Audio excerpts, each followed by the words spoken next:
ঐতিহাসিক নীল বিদ্রোহের প্রতীক নীল গাছ। নীল গাছটা আছে কিন্তু মনে হচ্ছে মরে গেছে, নাকি পাতাগুলো শুকিয়ে গেছে।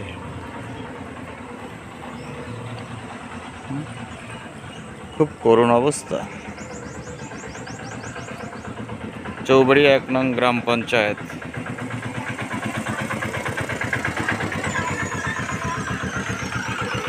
নীল গাছটা মারা গেছে বলে মনে হচ্ছে।